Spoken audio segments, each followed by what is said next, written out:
Thank you, that's right. I'm here at the Geisinger Janet Weiss Children's Hospital, and joining me now is Kay Bauer. You are in the neonatal department, correct? That's correct. What age range, for people at home who may not know where that falls, what age range of babies are you working with? The youngest baby we've had is at 26 weeks. Wow.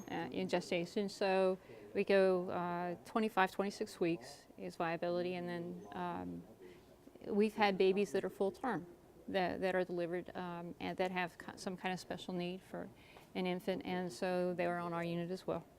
So to put that into perspective, how big is a baby that young for people at home who may not be able to paint that picture? Yeah, it's a fair question.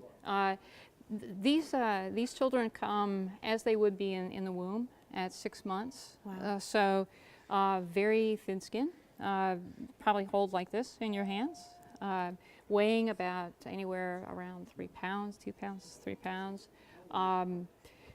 The most important thing that we do, and that Miracle Network has helped us with, is that we have the equipment to help sustain those babies and pull them through those early months of life, and then give them a fair chance at a healthy life outside of the hospital.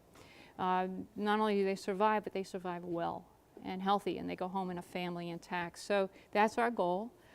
So we do a lot of work right after birth with breathing and ventilation, with skin temperature, and it just is a matter of helping the families to bond as well. Sure. And you mentioned equipment available from the Children's Miracle Network. Right. What kind of equipment?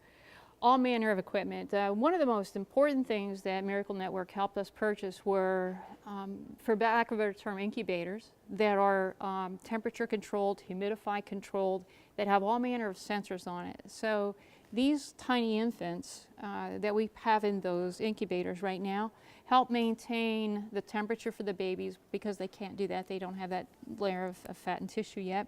And then also helps with the oxygenation in there, and with the humidity, because they also don't have that ability yet to either sweat or cool off.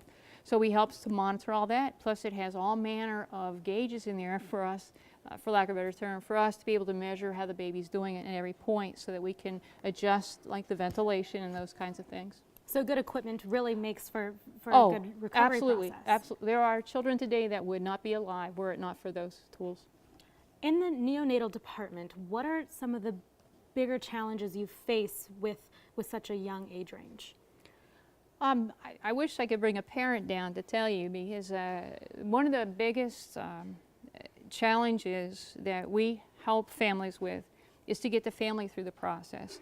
So there's the immediate issues of helping that baby to live moment to moment. And it's an incredibly skilled staff of physicians, neonatologists, the nursing staff, all manner of respiratory therapy are there constantly for these children. So they're getting basically hands-on care, constantly being monitored.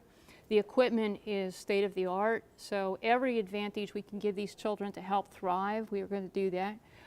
But then our bigger part of our picture is to help stabilize this family who have just gone through an immediately, for many of them, unexpected. They wake up that morning and that night they have their child now is born 3 months early and is having a difficult time surviving. Kangaroo care is something that maybe brings some sort of bond together, right, to help the recovery absolutely. process. So tell me again what kangaroo care does and why it's significant. Sure thing. Kangaroo care is, and again, give Geisinger the credit because I hadn't seen this anywhere before I got here, but it's based upon science. But what it does is it takes the experience of the newborn, this premature baby, as long as we can maintain them outside of the incubator for a matter of minutes, or for some folks it goes into a half an hour. We have the recliner chair there, and the parent sits there with their chest, and the baby lies right on their chest. And I just left a dad whose little girl was born yesterday really early and had no idea it was going to happen. Dad hasn't slept since the baby was born. And we just, on the unit, the tease was who's going to fall asleep first, and it was Dad. But to see that child resting peacefully on her father's chest, and to have him know that his little girl is safe is all the reward in the world. So.